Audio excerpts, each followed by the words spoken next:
Hey, it's Saturday, March 23rd, and this is Season 3, Episode 2 of... Slayers of Boredom Podcast.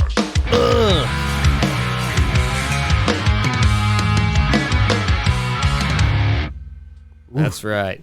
This is rough without the headphones. Yeah. I had to jam to like barely Sean hearing left his it. headphones at work. Well. Work. That's something I'm still not familiar with for anybody out there that cares. I'm still unemployed and it fucking sucks. It's coming. You'll get it. Certifications abound, though.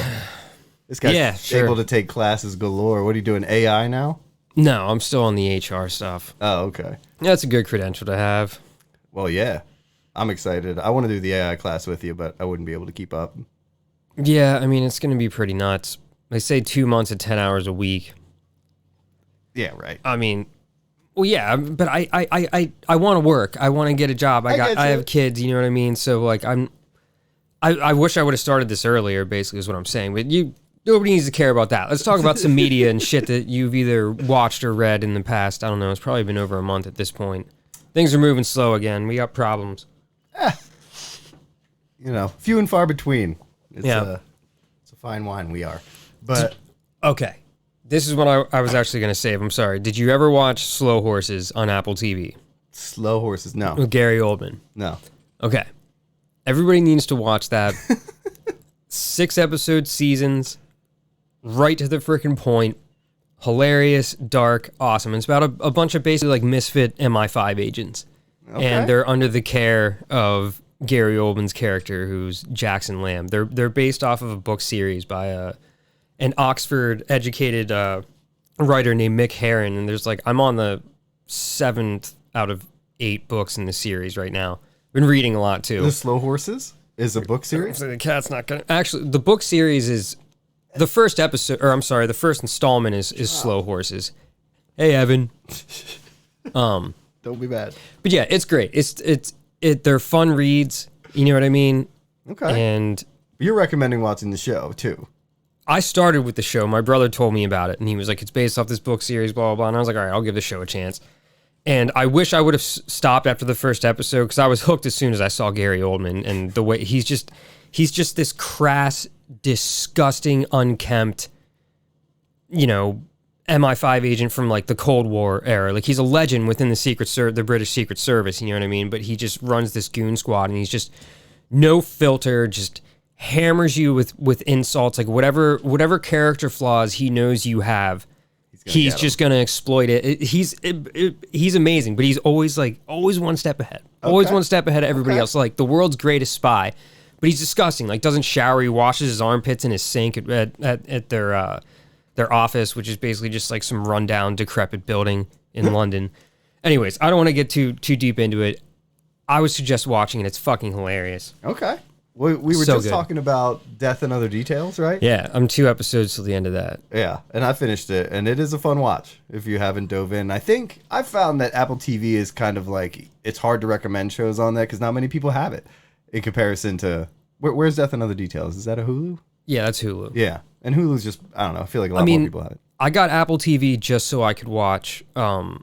I think my wife got a free subscription when she got her new iPhone, and then watched like Ted Lasso or whatever. But I got it because I wanted to watch Masters of the Air, which is basically the 3rd installment from whatever, that Amblin guy, and then Tom Hanks and Steven Spielberg. Just basically about a like the Bloody 100th, as they were referred to, an air squadron from like World War II. So, you know, you had Band of Brothers, the Pacific. They just covered all the fronts on that. Yeah. And that was pretty good. We're in the middle of it. And then my brother randomly told me about Slow Horses, and I was like, well, I already have an Apple TV subscription, and started watching that, and it's just awesome. Manhunt's really good, too. That's on Apple TV. That's about I think it's the 12-day hunt for John Wilkes Booth after he peeled Lincoln's wig back.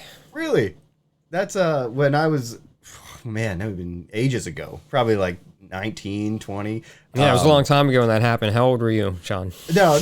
But my buddy, he told the story that like after shooting Abraham Lincoln, he's like, what goes on beyond that is really interesting. It's crazy. And he wanted to do a short film. I was doing short films at the time, and so we talked all about it. And I did research on him, and like that he was in a play playing a very similar role to who he became as a human. he always played the villain. Yeah. It was. I mean, now I'm really excited. Manhunt. Manhunt. It's really good.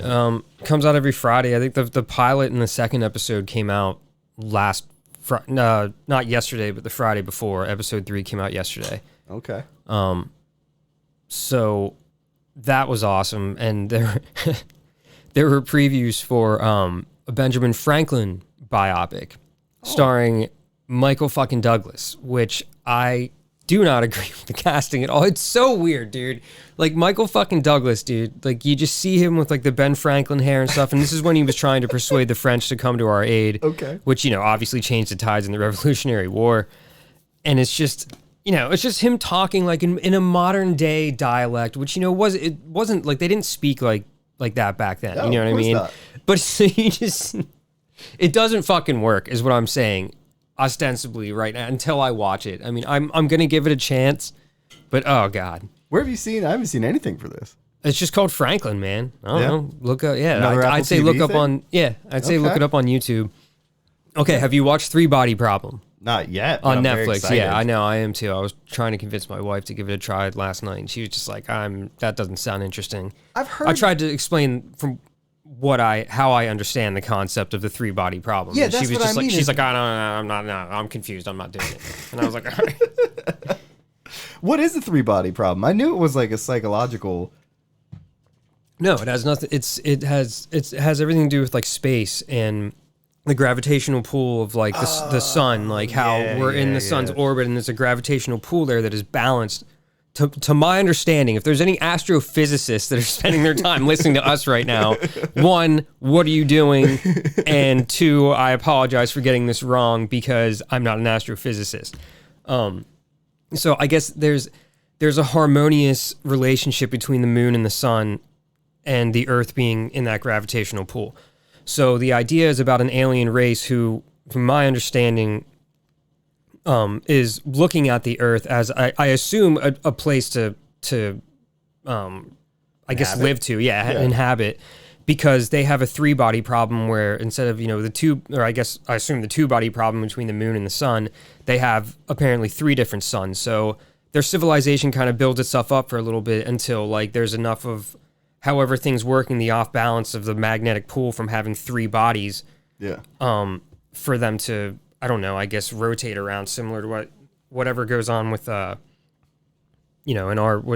we spin around on the Earth's axis one time a day, and then we make one revolution around the sun in a year. Yeah. So, I guess with them having 3 suns and however that works, it causes problems. So every once in a while, there's like huge catastrophic, almost extinction level events.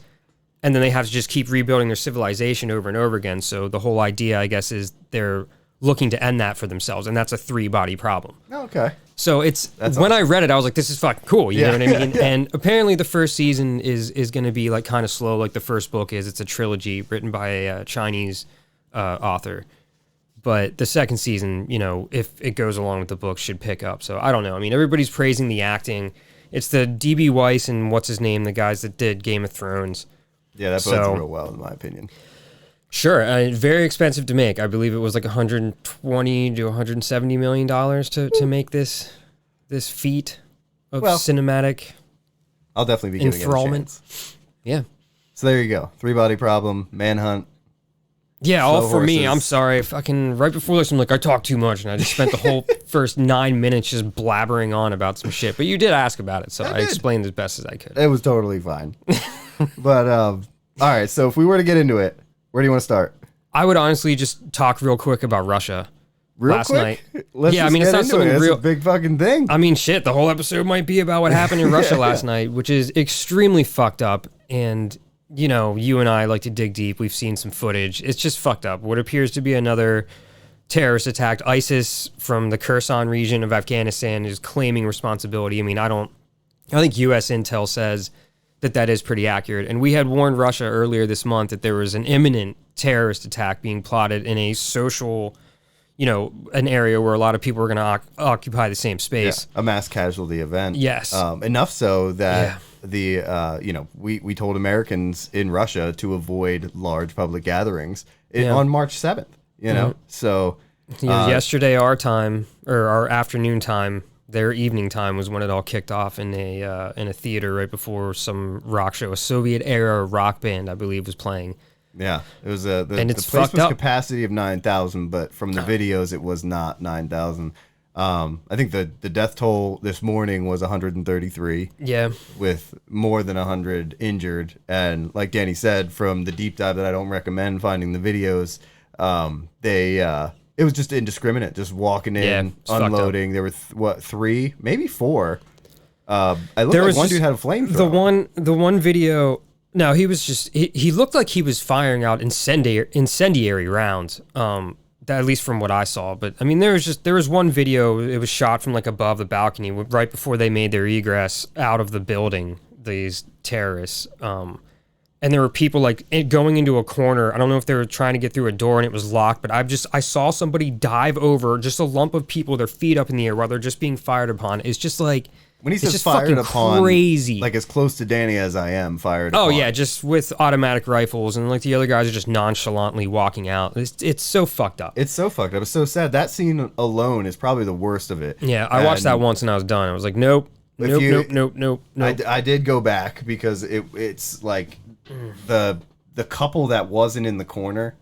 The guy, like you see the on woman the ground, get hit, yeah, and then he fell on top of her up, and I don't know. I didn't see. I don't want to talk about it anymore. It's fucked up. It is. No, I'm just saying because I don't want to sit here and speculate what happened to them. I mean, I honestly, you know what, I am because I'm hopeful. I think they might have been okay. Like there was still like movement when the so I hope they were all right. Yeah. And I remember the lady leaning against the wall, just like she on the outside of that corner, and she didn't. I don't even know if she was struck. She might have just like, but she was just like. It was fucked up. It was indiscriminate, fucked up. They burned the place down. Do you know, did they catch him?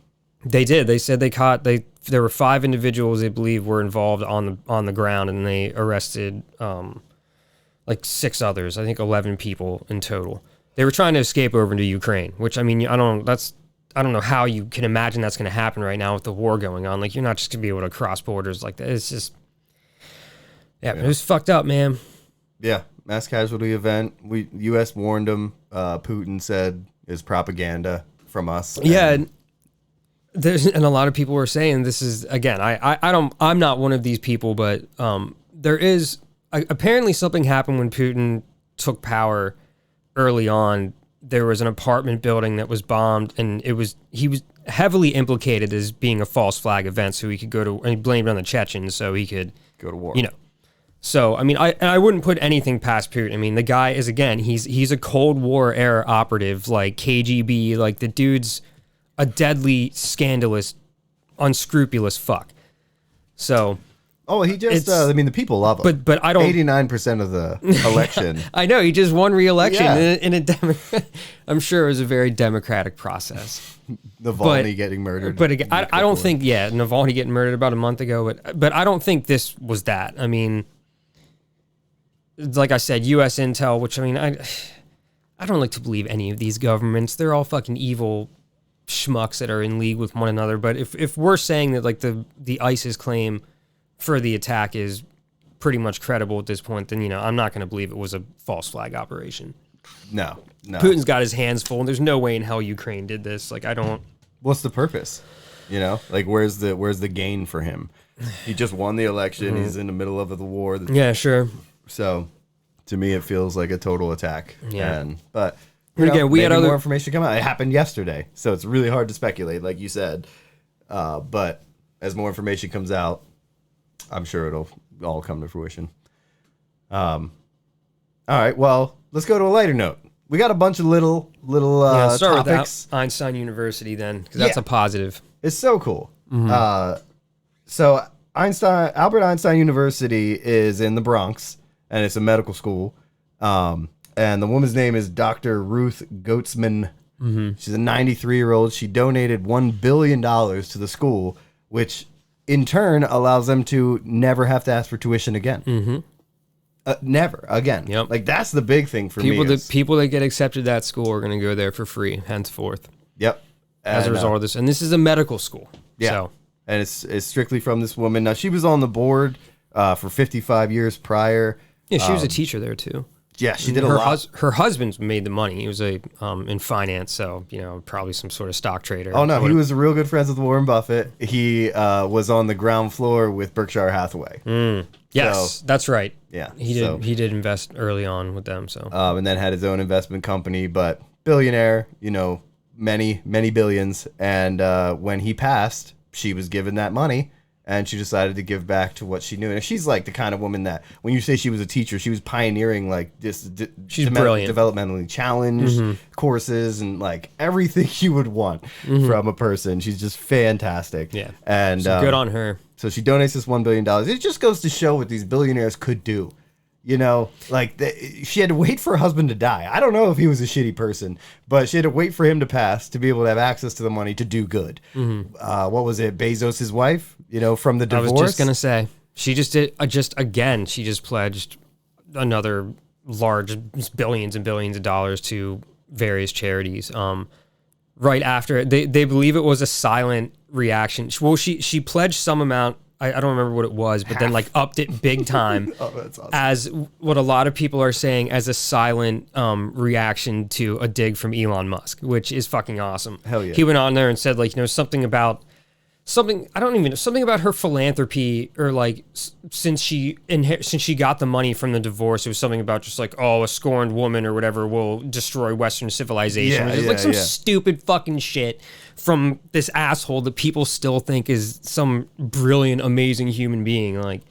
God, Elon Musk sucks, and fuck you if you ever listen to this. Yeah, it's such an idiot. You see his interview with Lemon before he fired him? I heard about it. Something he didn't like the question, so he just basically swept all of it under the rug and said, "No, you're not using X as a platform." I mean, X, formerly known as Twitter. Yeah, X, formerly known as Twitter. Don Lemon, who was fired for saying derogatory comments about women, he gets a platform on X and is able to do a new talk show, I guess. And he's interviewing Elon Musk, and he brings up hate speech and something that Elon said, perpetuating Israel's the Great Replacement or something. Oh, so those are the details of the interview? What? Those are the details of why the interview went south. He asked him about he those. asked mildly difficult questions, but on camera you see Elon Musk respond with there's video. I gotta watch this then. Yeah, Sorry. You see Elon Musk say, "I don't have to do this interview. You don't ask these kind of questions. I do this interview because you're on the platform." And then he stormed off, and he's such a child. Quit. He fired him. Didn't give him the show he had.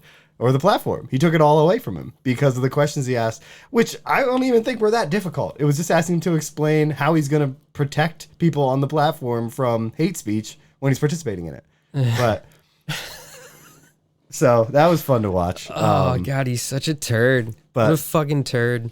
Just to get back to Ruth Goatsman, she I liked the story because of what billions of dollars can do. You know. Like that, I just don't think people realize how much $1 billion is. When you think about it, it's because you have billionaires, you think maybe someday I'll be there. But what is it, 100,000? What is $1 million a year? It takes 1,000 years. What I always suggest to get to $1 billion to really see the difference, but just Google rice, like food, like the food rice, and then million billion, and you'll find something. Well, somebody would be like, here is 1 million pieces of rice. Here is 1 billion pieces of rice. And the disparity is mind-boggling. So when you think about people that have freaking hundreds of billions of dollars, it's almost unspendable. Why not give one away to a school? I mean, this isn't just liquid. This isn't liquid cash either. You know what I mean? But it's just what these people are worth in their investments and their portfolios, their assets, and stuff like that. Yeah. So, I mean, yeah, it's not like it could be done overnight. Here's, hundreds of billions of dollars. A lot of different things would have to change hands for that to happen. Yeah. But I know that people like that like to use that as an excuse to do nothing. Yeah. And Elon Musk is one of those people. He's like, oh, but I only live in a modest $35,000 or whatever it is. He lives in a fucking one of those little tiny homes, or at least he claims, and I think in Texas right now. He's like, I just live in this thing, whatever. It's just he tries to make you think that he isn't, being extravagant with his money. But I mean, hoarding it and spending it on space travel and shit like that just seems a lot more, I don't know, whatever. It's absurd. The amount of money that they're accruing and not paying taxes. the kind of stuff, if they paid their taxes, would be like 55 billion from what they should have been paying for years, and they would still have 150 billion. Bezos, Musk, these characters, and people still fight for their right to hoard our wealth, and while we all struggle to survive, it's mind-boggling. But yeah, nobody made it there without hurting or exploiting somebody. It's very true. Even this woman's husband. I'm sorry, like, to make $1 billion in this country, you had to cut corners on someone. Somebody got hurt. Yeah, bad for you to make that money. I mean, I'm sorry. Like, there's so many different scenarios, either through exploiting labor, you know what I mean, fucking shorting companies, yeah, on the stock market. I mean, look killing people. We go to protect your interests, like Boeing. That's what I'm gonna say. So let's swing right into that shit. Transition into the whistleblower. So I'm sure you guys have seen the amount of problems Boeing is having with their planes. Door plugs, wheels, leaking fluids, all of this. Sorry, all you voyeurists out there looking for the glory holes in the Boeing planes. I don't know why my mind went there. Hey, you saw holes in the plane and wanted to fuck them. No. Shit.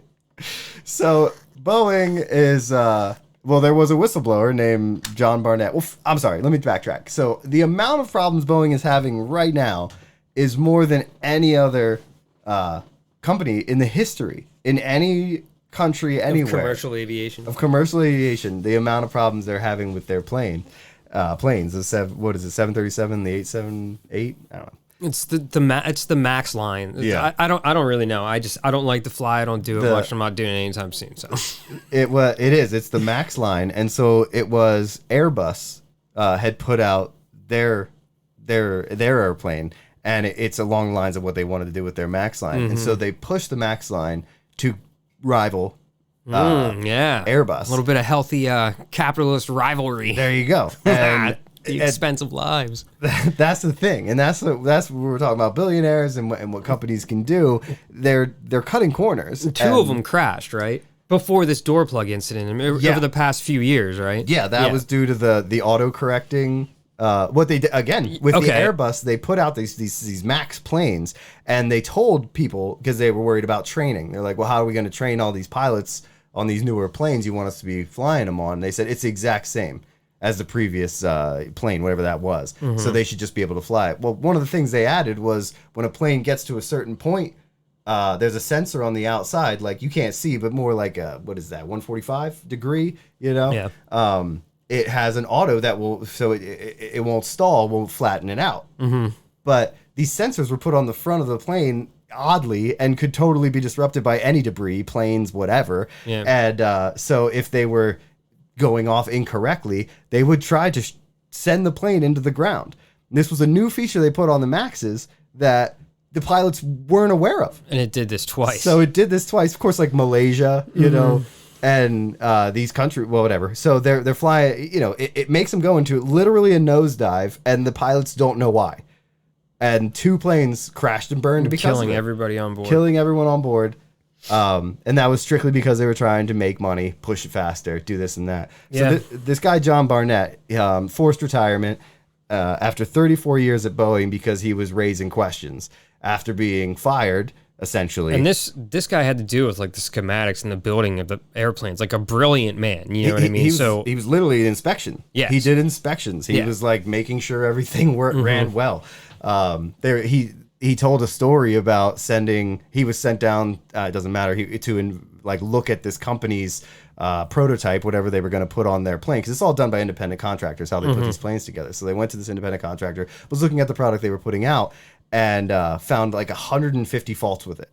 And when they came back, was reprimanded and was told, like, you found too many faults with that by Boeing. And he's like, I found faults. That's what I do. That's what I did. So they sent a secondary crew, which was this woman and two guys that they applied with her to send down. And when they came back, they found 30. Yeah, so just yes people, basically. Yeah, and so he went to the woman and even said, like, how did you get 30 when I found 150? She goes, I wasn't even allowed in the room. Only those 2 guys were allowed in for 2 hours. And they found 30. And they got all accolades when they came back. Yeah. All got, whatever, raises, promotions, whatever they got. And that's just one instance of something that this guy was trying to bring to light. So he is going to court for his deposition, and that's held in South Carolina, in Charleston, where he was working. He lives in California. He drove there. That should tell you something. The inspector that inspects airplanes was like, oh, fuck that. I'm not getting on a plane. Yeah. You know, he drove all the way to South Carolina, does what he does, and Boeing asked him to stay an extra day. And he said, sure, you know, like, I want to get this out there. And he was killed that night. Well, they say it was suicide. Yeah. But I mean, I don't. You want to talk about a conspiracy? I do not believe for 1 minute that this guy killed himself. No, not a chance. Not with this kind of money flowing and around. And he even said to his family, like, if I die, it's not suicide. I'm 100%. Telling you that. You know what I mean? And like, then the guy just fucking offs himself. I mean, like, it's. They even said that so his finger was on the trigger of the gun. Now, you know, this is where it gets conspiracy theorist kind of stuff, but 80% of the time when you shoot yourself, the gun isn't in your hand in the position of how you would have pulled the trigger on your head. You know, that is a very placement idea. Not 100% of the time, but it's that kind of stuff that's like, of course you're going to look at it and say, yeah, he was murdered. Boeing was using parts from their decommissioned piles. Essentially, they're like where these products would go until they were completely obsoleted, but they weren't passing inspection and they had to go into the storage area. He was saying how his employees would go and get from there and put them in. They were using dish detergent as lubricant. Yeah. Instead of actual lubricant. Like, it's an obscene situation. Not John Barnett, but another person was walking around the plant, and it's only audio because they were using their phone to collect audio while they asked questions. They went around to all the employees and said, would you fly on Boeing? Yeah. That was from John Oliver, right? Yeah. And they're all just like, no. Hell no. Yeah. Some of them would say, like, hell no, I wouldn't fly on Boeing. And that, to me, is ridiculous. It's not hard. I'm not saying I could do it, you know, but like a trained person, like a true, like, trained professional in wet work could easily find a way. And I mean, I saw this in a show and it like made perfect sense. See, I'm like trying to be an expert on like how you would suicide somebody. And it's fucked up. And it's not like I would really know. And this is all just theory at this point. But like, I mean, you can go up to the guy. I mean, I don't know, incapacitate him somehow real quick, like either give him a jolt to the head, maybe so you don't knock him out, but like whatever, and then just you loop his hand through a freaking firearm, put it in his mouth, and pull the fucking trigger. I mean, I saw it in a movie, like literally a dude was in a tub, and he freaking dunked his head in the tub, and as soon as he came up all like bewildered and clustered, he just freaking blew his head off quick, like through the, like it's just... It's possible, is what you're saying. Yeah, exactly, and it's not possible. like... And again, if he really did kill himself, it's probably because Boeing threatened his family unless he offed himself or some shit like that, you know. But that would be more likely it's just like, keep quiet or we'll threaten your family. But he's probably the type of dude that would be like fuck you, I'm going to the I mean, I don't know, man. It's so suspicious. There's many interviews with him that you can see him speaking, and he just looks like a normal guy that's trying to do his job. Like, he's like, this, it's not safe. What they're doing is not right. They're cutting corners. Like, what reason would he have to do something like that? I mean, there's nobody said anything about, like, trouble at home with his family or, I don't... He was diagnosed with PTSD. Really? Yeah. From this, though. Oh, because sure. Once you start whistleblowing... Yeah. Apparently, because I'm doing research on this is how I found out about this, and I knew it would be bad for the whistleblower, but a lot of times you lose your friends. Yeah. You lose a lot more than just because some people don't believe you, some people you want to do it for attention. You really, to be a whistleblower is actually a very commendable, heroic thing to do. And he had depression and PTSD because of it. Well, just think about the paranoia that comes along with, like, you know, is somebody going to come fucking off me in my car? Yeah. But when you're telling your family members, like, if I die, and they say it's suicide, it isn't. Yeah. And they're all, he has brothers, sisters, family members that say he wasn't gonna do this. There's just no way he would, one, put us through this, two, you know, he had a mission and he was trying to accomplish it. Why would he off himself in the middle of it? So, well, in the end, it's a lesson in what money will make men do at the expense of safety, the expense of their ex-employees who just want to do the right thing. Yeah. So, again, these are driving factors of this continued unfettered capitalism, which I'm sure any of our listeners are so tired of hearing me say it, but you know what? It literally fucking drives the world and is 99% of the world's fucking problems. Yeah. I mean, it can how be can you- traced back to the wanton disregard for human beings in order to achieve wealth, whatever humans determine that is, from greenbacks to gold to property to humans. Yeah. Fuckers. It's the nature of the world right now, and has been for some time. You can always trace it back to the dollars. We don't have anything positive in the rest of our list. No, not a dang thing. But It's not funny. What the fuck's wrong with me? Israel. Well, we could do the Israel Hamas Bushnell, Aaron Bushnell, since we're talking about heroes apparently.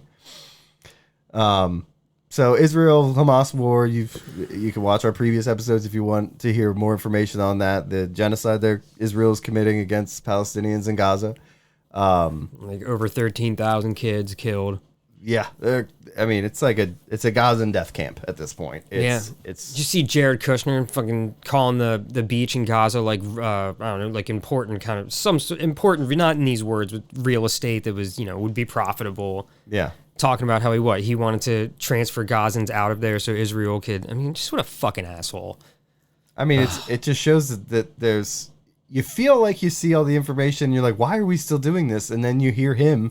And it's like, oh, there are people out there that are completely disillusioned, or at least just profit-driven. Yeah, war profiteering at this point, yeah. And it boggles my mind how you could be in that camp. Profiting off the suffering of human beings and displacing them from their homes. Yeah. Well, not under the guise of like Zionism and establishing, having your established homeland, but literally like for money. Yeah.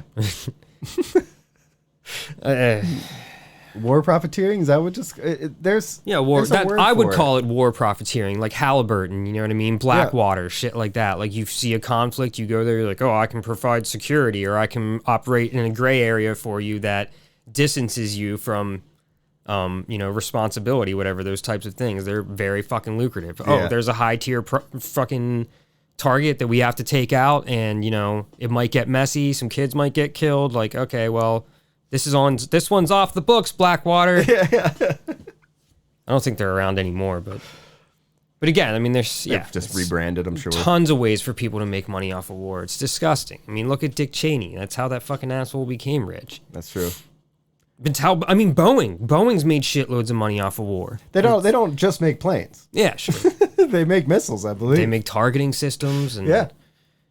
And as good as it is, it's kind of an offshoot, I'm sorry, but as good as it is that the infrastructure deal is allowing us to now, like I've seen a lot of people getting mad that Intel acquired a shitload of money from the infrastructure deal, but they're going to be building semiconductors in this country. And we talked about this before. We get most of our semiconductors from Taiwan right now, who is going to be going to war with China at some point. Yeah. And this is a way for us to hopefully at least avoid that conflict, because I don't want to see war anywhere, but I don't want America being involved in freaking, I don't know. But anyways, that's it's huge. like these semiconductors. Like I just feel like at this point, what I was getting at was it's going to be easier for the military industrial complex to have access to, homemade what they need for these tracking systems and guidance systems. But at the same time, like again, the use in the medical field is just awesome. You need them for your phones, for communication, for technology, the internet, computers. Everything went up in the pandemic when the borders got shut down. Yeah, so I mean, semiconductors, and it is huge, and it is huge. That people need to realize how important that is, whether you hate Biden or not. Like that is a good thing for our country, at least. Hell yeah. Especially the medical field. But anyways, I'm sorry, that was kind of an offshoot of things. But things in Gaza are not improving. And there was it's what Aaron Bushnell did was heroic. There's always that thing in the back of my mind is that I just feel terrible for his family. You know what I mean? Oh, it's true. But at the same time, that just adds to I don't want to say the balls of this guy, but like how he's incredibly intrepid is the word I would say, because in order to be that way, his young life that he snuffed it out in one of the most brutal, and it is brutal, forms of protest. Yeah. So Aaron Bushnell, he took a video. You guys better know who this guy is by now. Jesus. Of himself, phone in hand, walking up. Where was it? In front of the Israeli embassy, I believe. I think it was. The Israeli embassy in D.C. In D.C.? Okay, yeah, it was. So he's walking up to the front of the embassy, and pretty much just doing a quick diatribe saying that he will not That was be kinda complicit. eerie. Yeah, he will not be complicit in the genocide. Smoothly. He was part of the Air Force. Look, he was out in May. He was done in May and going to be out of the military, but he did not agree with what he represented essentially. You know how we as Americans just look at this as being like, oh well, you know, it's unfortunate, but like we're funding all of it. You know, we're killing all the Gazans. We're doing it. We are on the wrong side of history, and we'll hear about it for years to come. But he brought it to the attention in this video, and then dumped gasoline on him. Well, it was an accelerant, because this killed him, and lit himself on fire. And Self-immolation. And he wasn't the There were first. monks that did it protesting. Oh my gosh, you know, the Rage Against the Machine cover. I don't know why I can't remember what that conflict was, but again, it's a form of protesting war. I mean, this. It's when you think of protesting, you know, getting the word out there on Facebook, then you're going out and you're doing the protests. Then, you know, you may even start getting arrested for blocking traffic. It's the most like pure form of protest. You're giving your life. And I mean, in Gaza, there's a street named after Aaron Bushnell now. Yeah. The kind of like he got it out there. He got the word. I hope you saw the video or at least learned about this situation because it was everywhere. That one.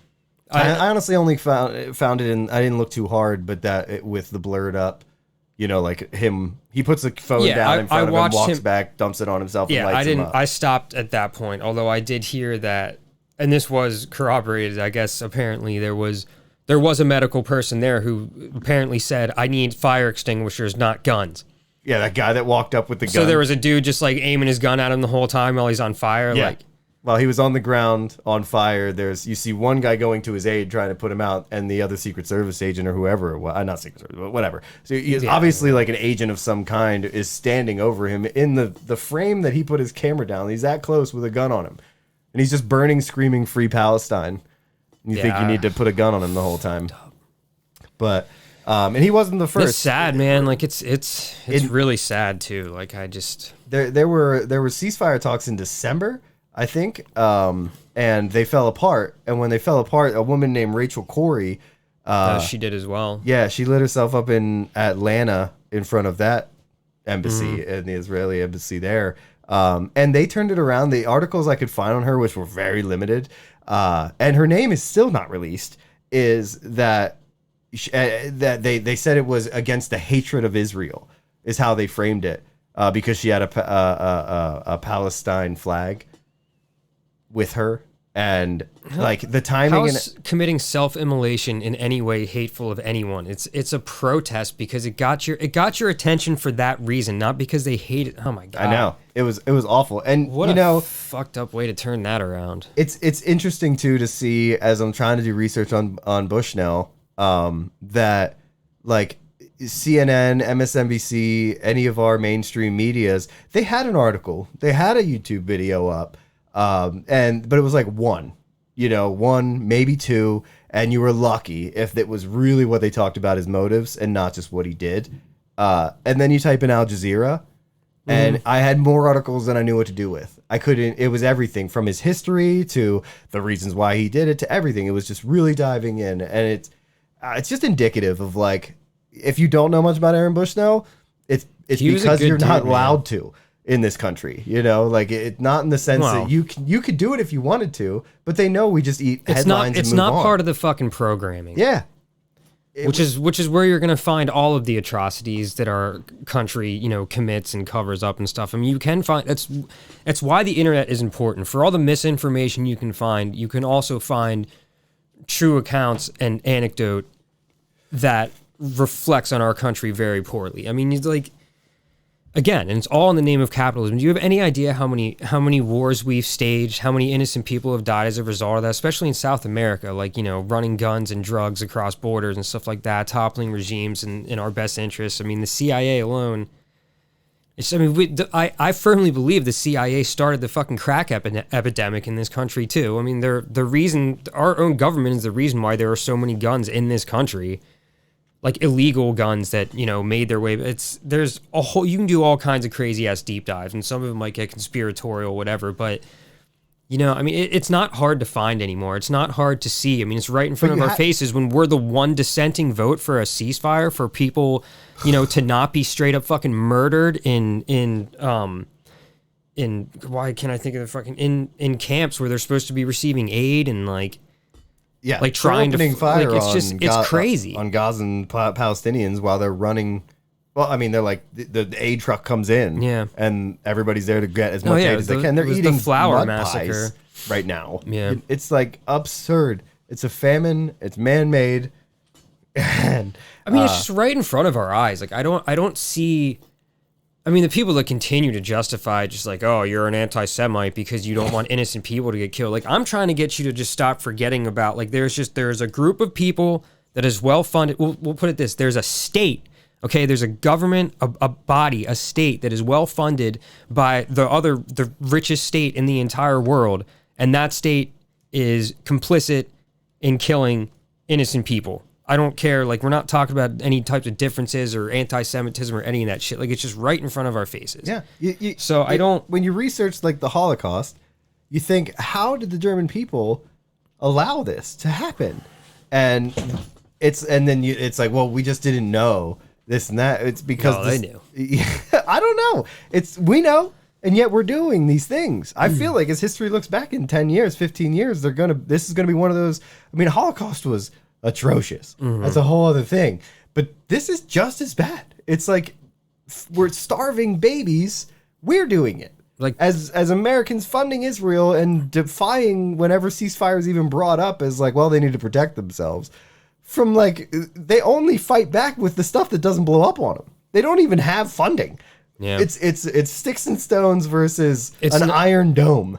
Which exactly? It's not a symmetrical conflict. It's asymmetrical. You have a military, a state military that is extremely well funded and well trained, versus a freaking terrorist group that, I mean, they're well funded and stuff like that, but it's not like they're an idea, they're an ideology. They're not from a government. They just happen to mingle amongst their own people in an area that where they've been displaced already. And I always just think about the Nakba, dude. Like, people need to understand what that was for them, for Palestinians, when after the Holocaust, when Zionists started to come to Palestine. Like, and there are people in Israel that are calling for the second Nakba, referring to this descent down into southern Gaza as the next Nakba. And again, it's basically just meaning like I think it's like the walk, like the retreat, the walking, like they're forced displaced people, and they're in the middle of, like I said, a well-funded military body that is just laying waste to them. You know what I mean? Through indiscriminate bombing and shootings and stuff like that, and like they say at aid stations, like they told them all to move south, so they all went south. They blew up their homes. Then they start blowing up the south. They're like, we'll go somewhere else. So they go to Rafah, and they're in Rafah, and now they're going to do a ground invasion of Rafah. And they're trying to snuff out Hamas, but I mean, it's just we've talked about this. I think it's like almost every episode since this began. And the first one we did, we were talking about how they view Palestinian people as animals, and they want them gone. They hate Hamas. Hamas is bad. And I would love Hamas to be wiped off the earth. I could give a fuck about them. But there's Palestinian people that just are trying to feed their kids, let alone when things were decent, just make a living, that everything has been disrupted. You can see interviews with them in Gaza. Like, it's been 6 months. You all see what's happening to us. We're not all terrorists. They're in disbelief of how much the world has given up on them. And you gotta be in disbelief for so many different reasons. Yeah. I mean, just the shock and horror of it. I don't even understand how anybody could live through that. I mean, entire families have been wiped out. We're becoming insensitive to it. The first hospital that Israel may have bombed. We've never seen anything like this before. Yeah. But, you know what I mean? There's shootings in our country and stuff like that from, you know, these lone wolf extremist weirdos and stuff like that. Nothing gets done about that, but there isn't military conflict taking place on our shores, and there hasn't since the Civil War. I mean, like, we don't know what it's like. We are desensitized. We are not well, we become sensitive to it, but mostly, again, if it's not part of the programming, Yeah. I mean, it is to a degree, but it's not the right programming because, again, it just continues to defend, in most cases, the IDF, and it's just a Netanyahu. I mean, that guy's just a fucking asshole. It's only been 6 months, and like I was about to say a second ago, was that they bombed a hospital, and when they were caught for it, I mean, it was everywhere. Shifra. Yeah, the first, I don't even know what the first one was they did, but that it just to like go back to those videos in the news, and it was like, so did they do it? Did they not? They're denying it. They say there were tunnels, this and that. It was all about like, how could you bomb a hospital? 144 hospitals have been bombed at this point. Yeah. Nobody cares about hospitals anymore for some reason. Like that used to matter 6 months ago. Now it doesn't. Now we're more like we're still not stopping, and it's just I don't know. There's to be in this country and have the freedoms I have. I respect it. I love it, but at the same time, yeah, we've had good lives. When you look up at like what we represent in the world, it's kind of disgusting. And it's really disgusting. Yeah, I mean, again, these. I don't know. I mean, like you just go on forums and you read articles and you see people commenting and stuff, and it's just like I posed the question like, okay, so you call somebody anti-Semitic because they just want people to stop being killed because it happens that, the IDF is, largely made up of Jewish people. So how does that make me anti-Semitic if I just want these Jewish people? I don't want anybody to die. You know what I mean? Like that's the thing. I don't want innocent people to be killed, and automatically, like, it's just there's no other way. All you're saying to me at this point to even oppose me or Sean or anybody that wants this genocide to stop, all you're saying to us, if you oppose us at all, even the slightest way, is that you aren't sensitive to it. You just don't care. Yeah. You know what I mean? Because this shit's atrocious, man.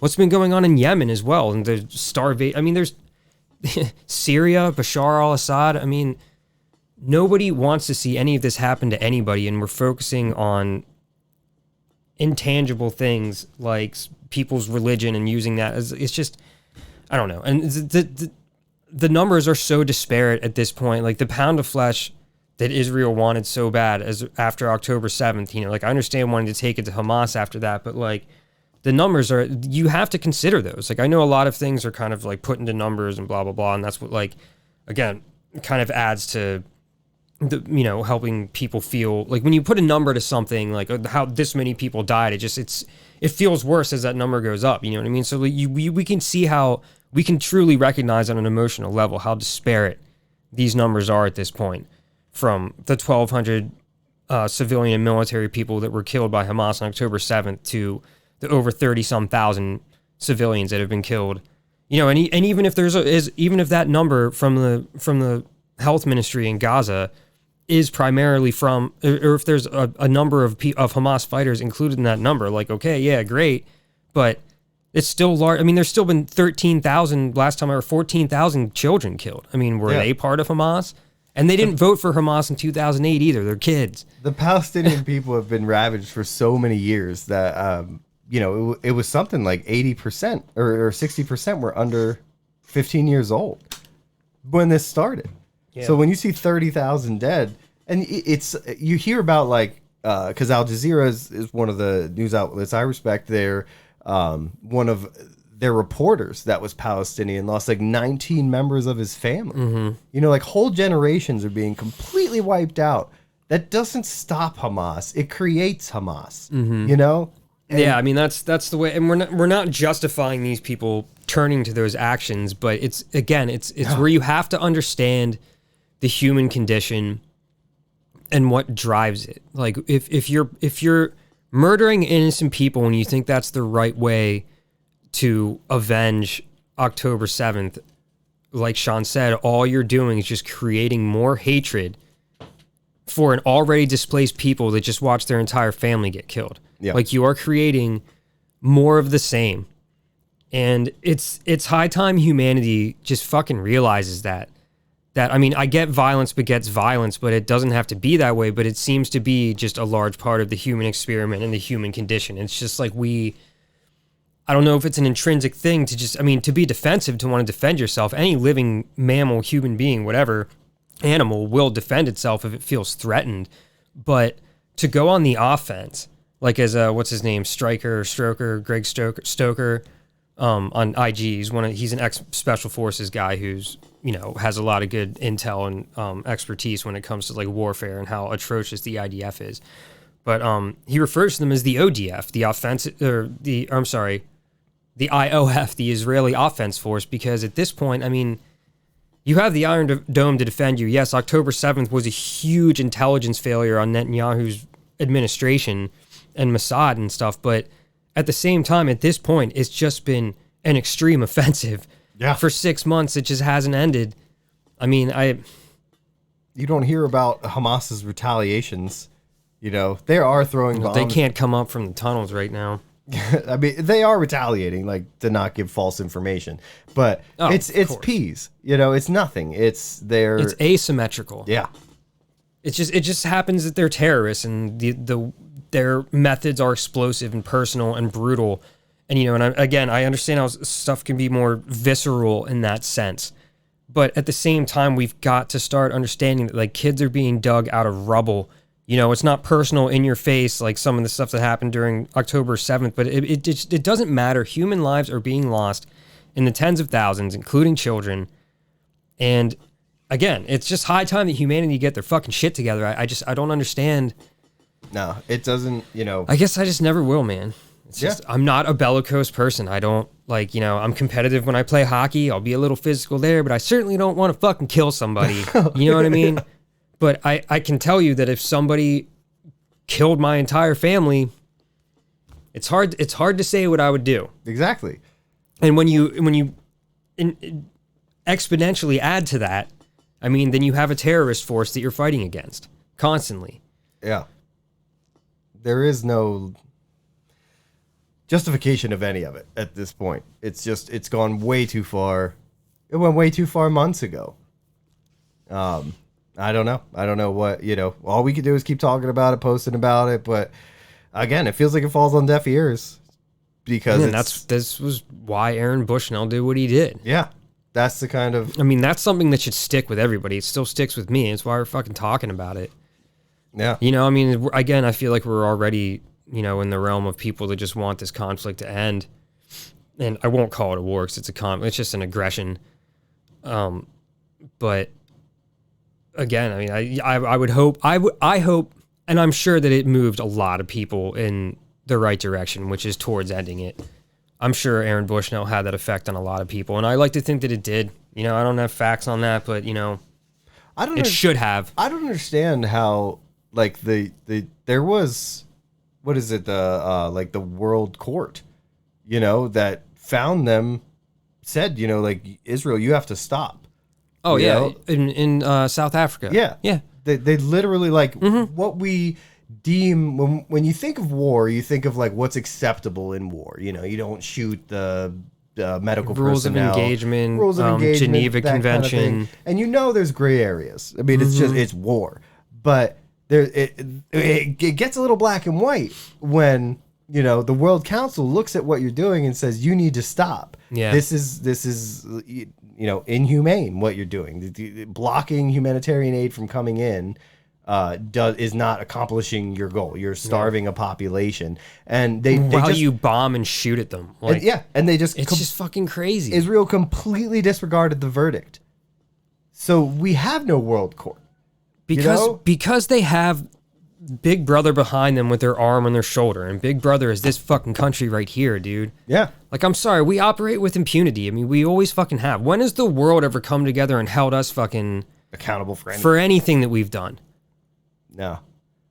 You know? I mean, like, again, at the same time, I mean, I'm not saying that corruption and grifting is limited to just these shores, you know what I mean? Like, there's people in other countries that probably turn a blind eye because American dollars, you know, that's the currency of the land still. Might not be going that way anyways, but everybody wants to do business with America. We're the richest country in the world.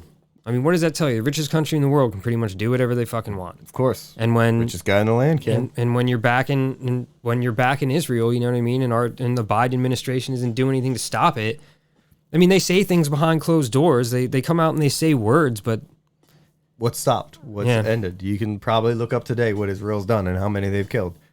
So, what I found interesting too, before we get off the topic, is while trying to find, it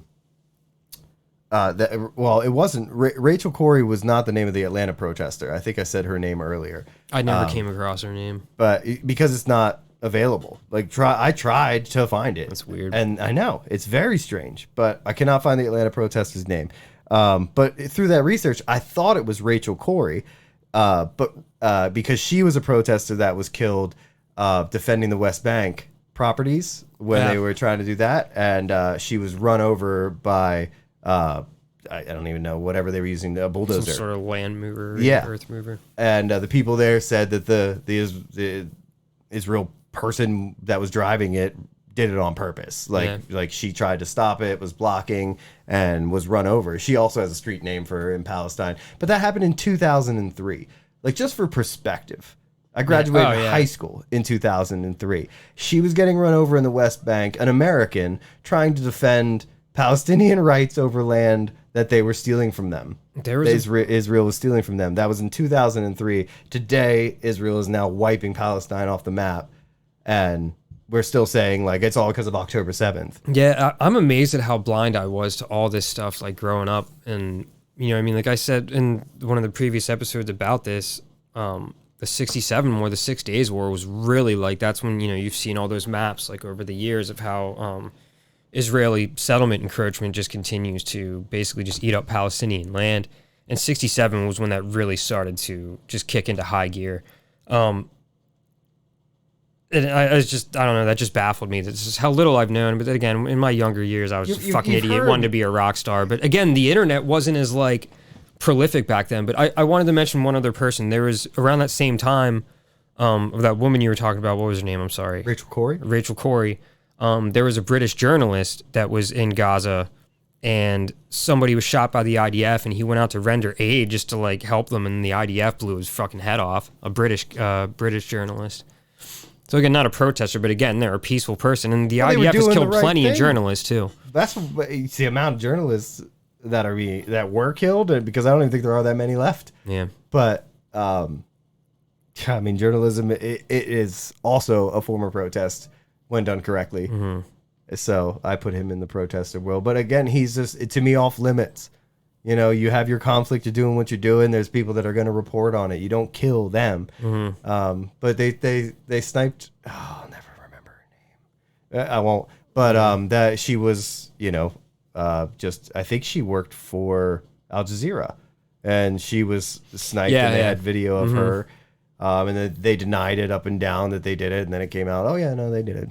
That's another thing I don't understand. Like, it's not just the IDF and Hamas and Palestinians in the middle. Like, there are plenty of people that are journalists, medical people from all over the world that are in there verifying these atrocities, man. Like, you know, it's not just the Hamas health defense ministry that everybody just likes to be like, oh, well, the information's just coming from them. So it's like, no, it's verified by several different people who don't have stake in Hamas, who don't have stake in perhaps lying to the world about these numbers.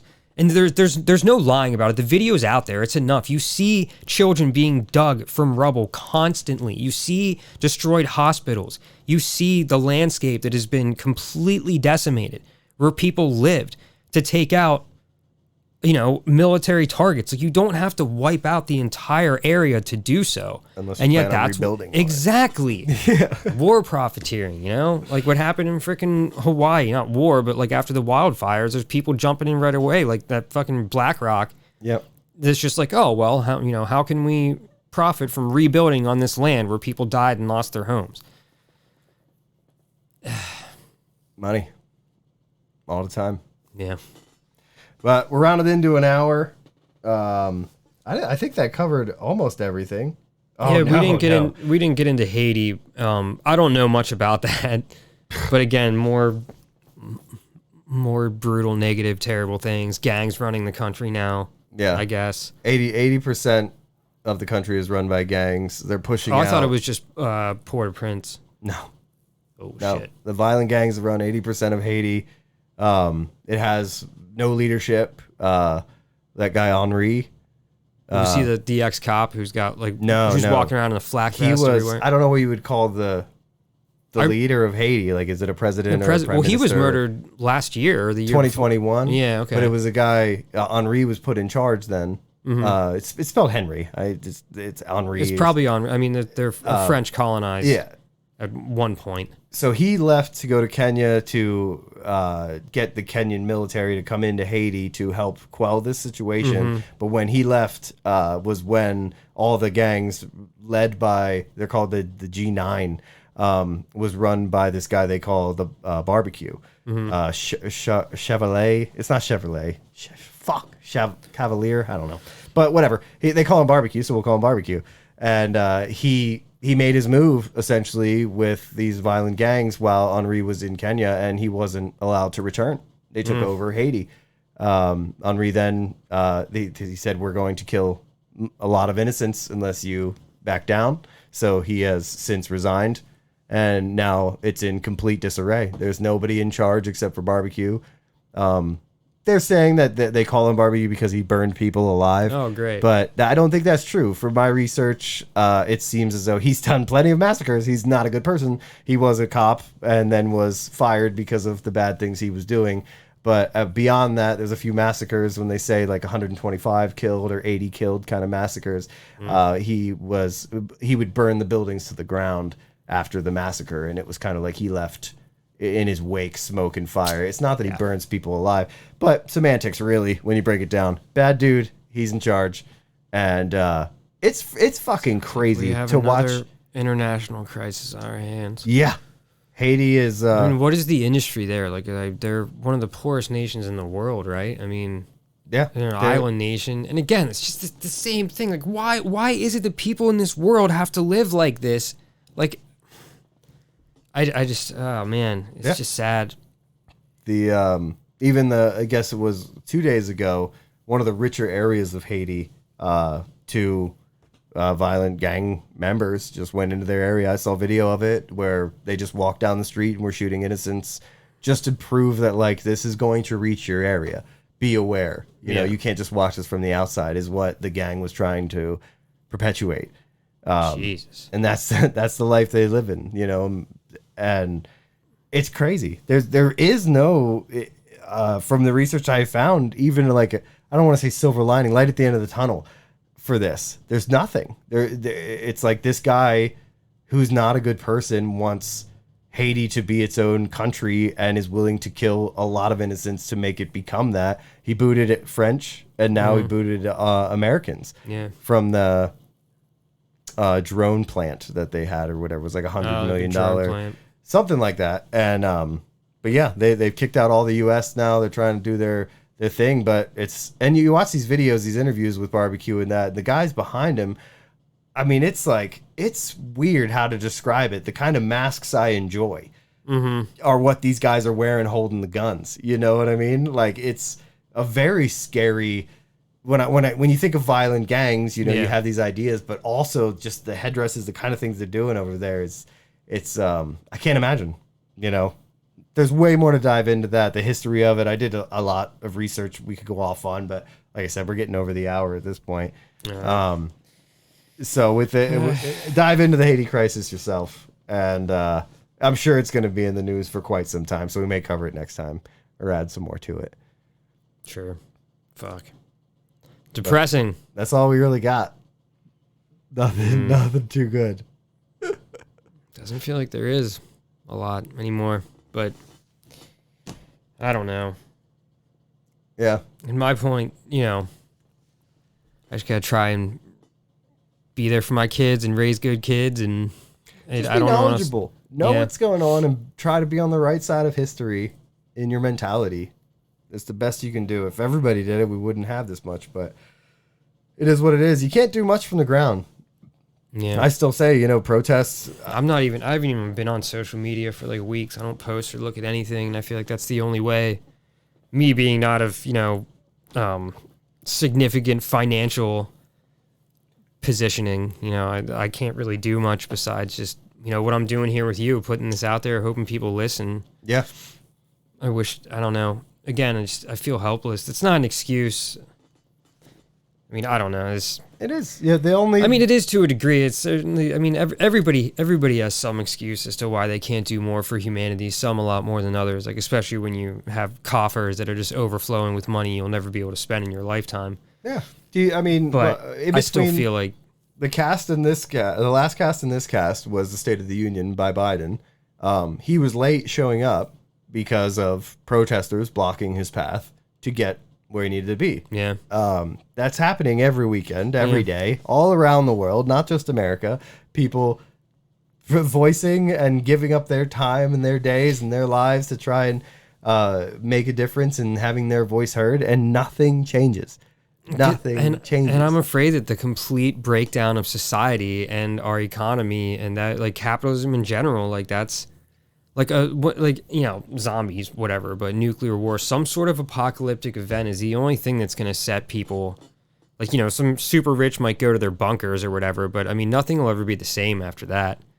I'm not saying I want that to happen, but sometimes it just feels like that's the only way that until these people lose their resources to remain in control. Yeah. It's more so like what do they fucking care? What do they care about the Aaron Bushnells of the world? You know what I mean? No. They got enough assholes out there that are just like, these sycophants that somehow like bow down to these rich people and these weird politicians. They got enough of them out there saying that Aaron was, what he did was dumb and mentally ill. Whenever they have their people out there saying, and you say doing all the work for them so they can just forget about it and continue to live their luxurious lives. Yeah, that's the stance Glenn Beck took. Was the mentally ill. He did a whole episode on how he was mentally ill and, that blah, blah, blah. And it's like, you're missing the entire point. And he wasn't. But it is what it is. That's part of the agenda and the programming. Yeah. This might be the longest one ever. Nah, I think we had a 115 at one point. Well. But either way, let's round it out. Yeah. Well. I don't get to hear the song. Slayers of Boredom Podcast.